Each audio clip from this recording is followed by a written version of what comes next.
Let's talk about an emotion that every single one of us feels, but almost no one wants to admit to. And that's jealousy. You know the feeling, that tight, awful knot in your stomach when you see someone else get the exact thing you've been dreaming of? But what if that feeling isn't what we think it is? What if we've been looking at this whole thing completely backward?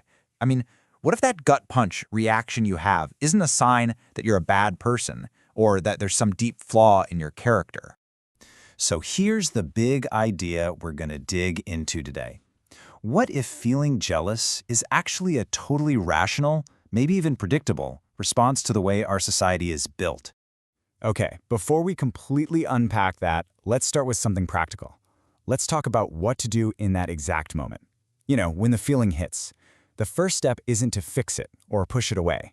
It's just to create a little bit of breathing room so it doesn't just completely take over.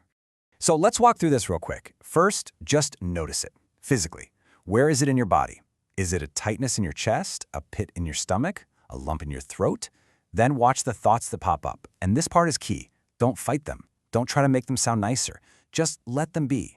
Then just give it a name. Just say to yourself, okay, this is jealousy. That simple little act creates some distance. And finally, just gently pull your focus back to something real, right here, right now. Your breath, the way you're sitting, a sound in the room.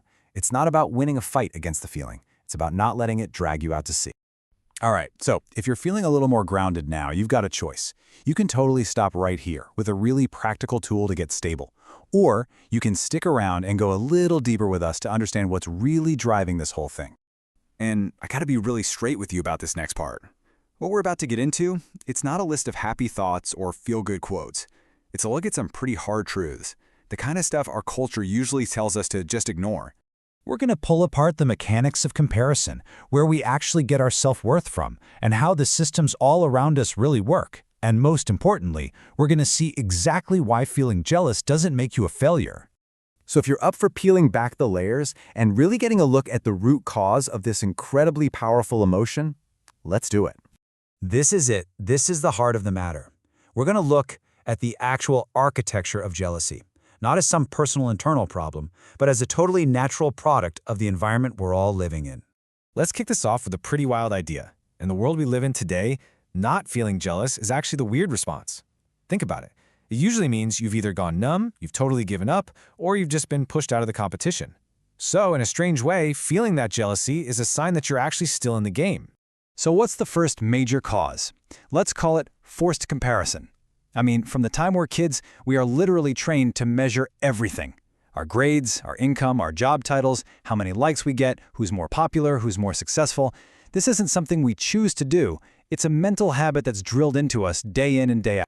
And what this creates is this brutal zero-sum game in our heads. Just like you see here, when someone else succeeds, that framework automatically translates it as your failure. When they get recognized, it feels like you're becoming invisible. So jealousy, in that context, isn't some crazy overreaction. It's the completely logical conclusion. Now, let's build on that with the second cause, manufactured scarcity. Our culture is constantly, relentlessly pushing this narrative that there's just not enough to go around. Not enough great jobs, not enough praise, not enough love, not enough attention for everyone. And this creates this constant humming anxiety in the background of our lives. We're pretty much wired to believe that if someone else gets a piece of that tiny pie of available resources, well, that means there's less for us. So when we see our coworker get that promotion or our friend get all the praise, that jealous pang isn't just an emotion. It's a survival instinct kicking in, all because of this illusion of scarcity.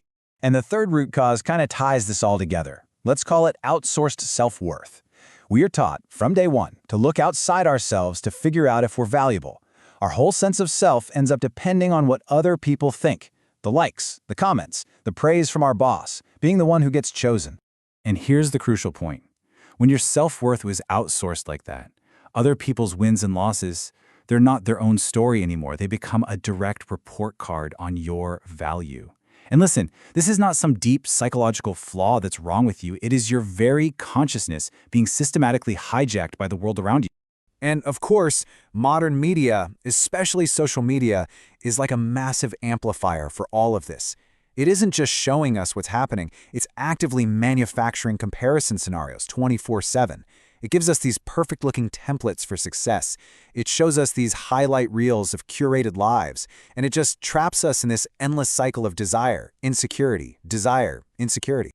Okay, so now that we've kind of seen the blueprint for how this feeling gets built, how do we move forward? Well, this last part is all about reframing the whole experience. It's about learning to see jealousy not as a character flaw, but as something else entirely. And this, right here, might be the single most important takeaway from all of this. Any trick or technique to just manage jealousy is only ever going to be a temporary band-aid. Why? Because that feeling will come back. And when it does, it's not because you failed to fix yourself, it's because the underlying conditions, the soil that jealousy grows in, are still all around us in society. So what we can do is make this huge shift in perspective. We can go from the old view that jealousy is some personal defect we should be ashamed of, to a totally new one. In this new view, jealousy is a structural signal. You know, it's like the check engine light on your car's dashboard. That light isn't telling you that you're a broken driver. It's telling you that the system you're operating in has a problem that needs attention. And seeing this, it gives you genuine power back. It gives you a real choice.